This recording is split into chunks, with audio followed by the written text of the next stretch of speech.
260వ రోజు దేవుని యొక్క వాక్యాన్ని చదువుకుందాం. జెఫన్య గ్రంథము 1వ అధ్యాయము. యూదా రాజుగు ఆమోను కుమారుడైన యోషియా దినములలో హిజ్కియాకు పుట్టిన అమర్యా కుమారుడగు గెదల్యాకు జననమైన కూషీ కుమారుడగు జెఫన్యాకు ప్రత్యక్షమైన యెహోవా వాక్కు. ఏమీయూ విడవకుండా భూమి మీదనున్న సమస్తమును నేను ఊడ్చివేసెదను. ఇదే యెహోవా వాక్కు. మనుషులనేమి పశువులనేమి నేను ఊడ్చివేసెదను. ఆకాశ పక్షులనేమి సముద్ర మత్స్యములనేమి దుర్జనులనేమి వారు చేసిన అపవాదములనేమి నేను ఊడ్చివేసెదను. భూమి మీద ఎవరినూ లేకుండా మనుష్య జాతిని నిర్మూలము చేసెదను. ఇదే యెహోవా వాక్కు. నా హస్తమును యూదావారి మీదను యెరూషలేము నివాసులందరి మీదను చాపి బయలుదేవత యొక్క భక్తులలో శేషించిన వారిని, దానికి ప్రతిష్ఠితులగు వారిని, దాని అర్చకులను నిర్మూలము చేసెదను. మిద్దెల మీద ఎక్కి ఆకాశ సమూహములకు మ్రొక్కువారిని, యెహోవా పేరును బట్టియు బయలుదేవత తమకు రాజును దాని నామమును బట్టియు మ్రొక్కి ప్రమాణము చేయువారిని నేను నిర్మూలము చేసెదను. యెహోవాను అనుసరింపక ఆయనను విసర్జించి ఆయన యొద్ద విచారణ చేయని వారిని నేను నిర్మూలము చేసెదను. ప్రభువైన యెహోవా దినము సమీపమాయెను. ఆయన బలి ఒకటి సిద్ధపరిచియున్నాడు. తాను పిలిచిన వారిని ఆయన ప్రతిష్ఠించియున్నాడు. యెహోవా సన్నిధిని మౌనముగా నుండుడి. యెహోవా ఏర్పరిచిన బలిదినమందు అధిపతులను రాజకుమారులను అన్య దేశస్థుల వలె వస్త్రములు వేసుకుని వారినందరినీ నేను శిక్షింతును. మరియు ఇండ్ల గడపలు దాటి వచ్చి యజమానుని ఇంటిని మోసముతోనూ బలాత్కారముతోనూ నింపువారిని ఆ దినమందు నేను శిక్షింతును. ఆ దినమందు మత్స్యపు గుమ్మములో రోదన శబ్దమును, పట్టణపు దిగువ భాగమున అంగలార్పును వినబడును. కొండల దిక్కు నుండి గొప్ప నాశనము వచ్చును. ఇదే యెహోవా వాక్కు. కనానీయులందరూ నాశనమైరి, ద్రవ్యము సమకూర్చుకొనిన వారందరూ నిర్మూలము చేయబడిరి గనుక మక్తేషు లోయ నివాసులారా అంగలార్చుడి. ఆ కాలమున నేను దీపములు పట్టుకొని యెరూషలేమును పరిశోధింతును.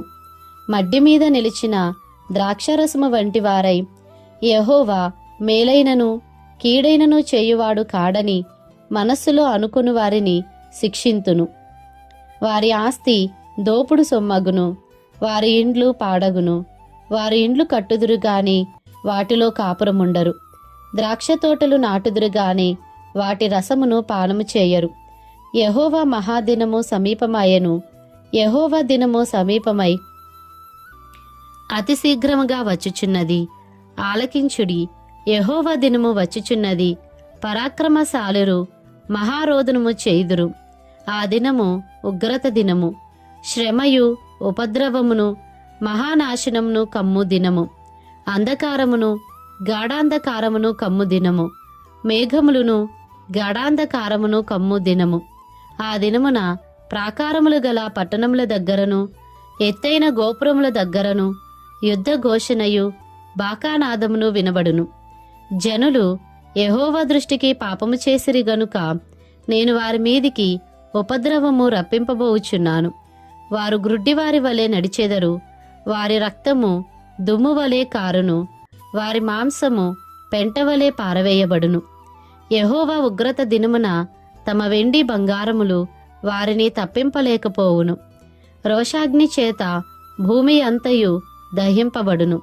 హఠాత్తుగా ఆయన భూనివాసులనందరినీ సర్వనాశనము చేయబోచున్నాడు. జెఫన్య గ్రంథము 2వ అధ్యాయము. సిగ్గుమాలిన జనులారా కూడిరండి. పొట్టు గాలికి ఎగురునట్లు సమయము గతించుచున్నది.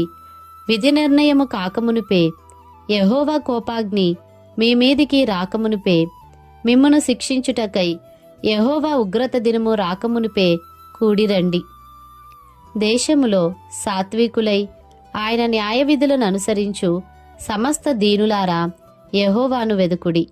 మీరు వెదకి వినయము గలవారై నీతిని అనుసరించిన ఎడల ఒకవేళ ఆయన ఉగ్రత దినమున మీరు దాచబడుదురు.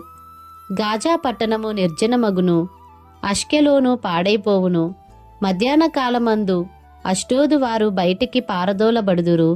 ఎక్రోను పట్టణము దున్నబడును. సముద్ర ప్రాంతమందు నివసించు కెరేతీయులారా, మీకు శ్రమ. ఫిలిస్తీన్ల దేశమైన కనాను, నిన్ను గూర్చి యెహోవా సెలవిచ్చినదేమనగా, నీ యందు ఒక కాపురస్తుడైనను లేకుండా నేను నిన్ను లయము చేతును. సముద్ర ప్రాంతము గొర్రెల కాపరులు దిగు మేతస్థలమగును. మందలకు దొడ్లు అచ్చట నుండును. తమ దేవుడైన యెహోవా యూదావారిని కటాక్షించి వారిని చెరలో నుండి రప్పించగా, అచ్చట వారిలో శేషించిన వారికి ఒక స్థలముండును. వారు అచ్చట తమ మందలను మేపుదురు. అస్తమయమున వారు అష్కెలోను ఇండ్లలో పండుకొందురు. మోయాబు వారు చేసిన నిందయు, అమ్మోను వారు పలికిన దూషణ మాటలును నాకు వినబడెను. వారు నా జనుల సరిహద్దులలో ప్రవేశించి అతిశయపడి వారిని దూషించిరి. నా జీవము తోడు మోయాబు దేశము సొదొమ పట్టణము వలెను, అమ్మోను దేశము గొమొర్రా పట్టణము వలెను అగును. అవి ముండ్ల చెట్లకును ఉప్పు గోతులకును స్థానమై నిత్యము పాడుగా ఉండును. నా జనులలో శేషించువారు ఆ దేశములను దోచుకొందురు. నా జనులలో శేషించువారు వాటిని స్వతంత్రించుకొందురు. కాబట్టి ఇశ్రాయేలీల దేవుడైన సైన్యములకు అధిపతియగు యెహోవా వాక్కు ఇదే. వారు అతిశయపడి సైన్యములకు అధిపతియగు యెహోవా జనులను దూషించిరి గనుక వారి గర్వమును బట్టి ఇది వారికి సంభవించును. జనముల ద్వీపములలో నివసించు వారందరూ తమ తమ స్థానముల నుండి తనకే నమస్కారము చేయునట్లు భూమిలోనున్న దేవతలను ఆయన నిర్మూలము చేయును. యెహోవా వారికి భయంకరుడుగా ఉండును. కూషీయులారా, మీరును నా ఖడ్గము చేత హతులవుదురు. ఆయన ఉత్తర దేశము మీద తన హస్తమును చాపి అష్షూరు దేశమును నాశనము చేయును. నినెవే పట్టణమును పాడు చేసి దానిని ఆరిపోయిన ఎడారి వలె చేయును. దానిలో పశుల మందలు పండుకొనును. సకల జాతి జంతువులను గుంపులుగా కూడును. గూడబాతులును తుంబోళ్లును వారి ద్వారముల పైకమ్ముల మీద నిలుచును. పక్షుల శబ్దములను కిటికీలలో వినబడును. గడపల మీద నాశనము కనుపించును. వారు చేసుకొనిన దేవదారు కర్ర పని అంతటిని యెహోవా నాశనము చేయును. నా వంటి పట్టణము మరి ఒకటి లేదని మురియుచు ఉత్సాహపడుచు నిర్విచారముగా ఉండిన పట్టణము ఇదే.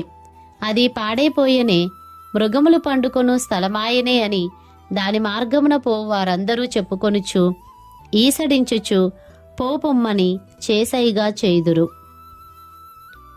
జెఫన్య గ్రంథము 3వ అధ్యాయము. ముష్కరమైనదియు భ్రష్టమైనదియు అన్యాయము చేయునదియు నగు పట్టణమునకు శ్రమ. అది దేవుని మాట ఆలకించదు, శిక్షకు లోబడదు. యెహోవా యందు విశ్వాసముంచదు, దాని దేవుని యొద్దకు రాదు. దాని మధ్య దాని అధిపతులు గర్జన చేయు సింహములు. దాని న్యాయాధిపతులు రాత్రియందు తిరుగులాడుచు తెల్లవారు వరకు ఎరలో ఏమీ మిగులకుండా భక్షించు తోడేళ్లు. దాని ప్రవక్తలు గప్పాలు కొట్టువారు, విశ్వాసఘాతకులు. దాని యాజకులు ధర్మశాస్త్రమును నిరాకరించి ప్రతిష్ఠిత వస్తువులను అపవిత్రపరుతురు. అయితే న్యాయము తీర్చి యెహోవా దాని మధ్యనున్నాడు. ఆయన అక్రమము చేయువాడు కాడు.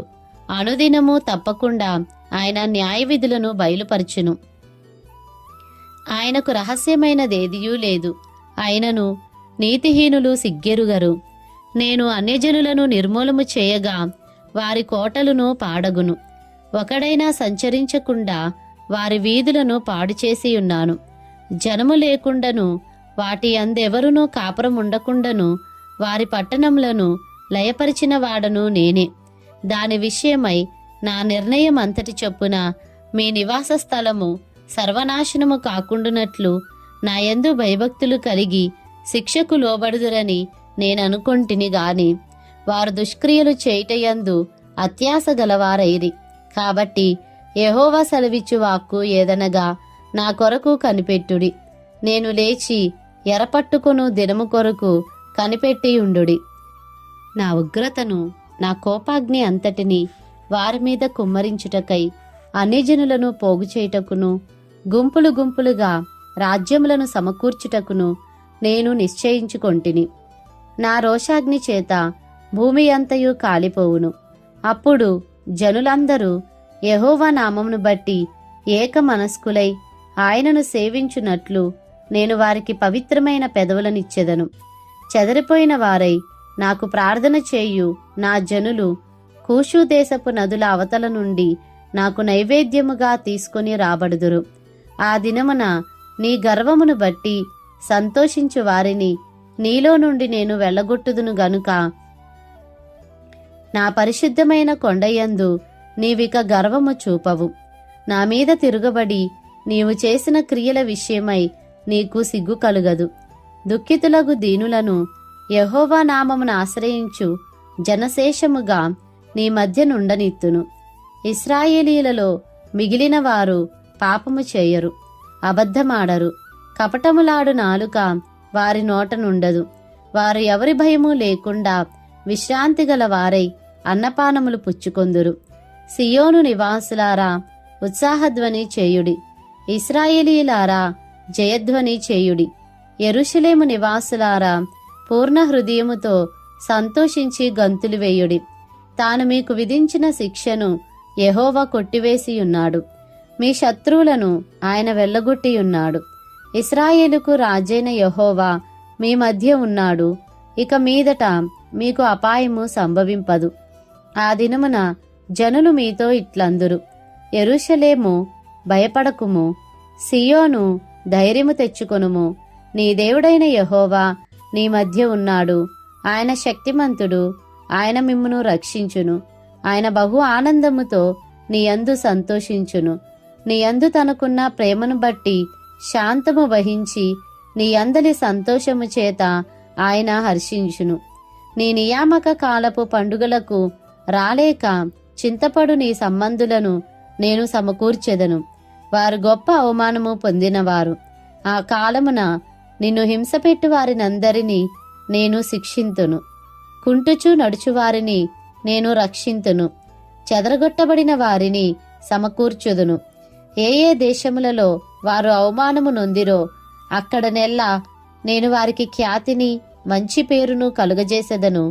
ఆ కాలమున మీరు చూచుచుండగా నేను మిమ్మును చెరలో నుండి రప్పించి మిమ్మును సమకూర్చిన తరువాత మిమ్మును నడిపింతును. నిజముగా భూమి మీదనున్న జనులందరి దృష్టికి నేను మీకు ఖ్యాతిని మంచి పేరును తెప్పింతును. ఇదే యెహోవా వాక్కు.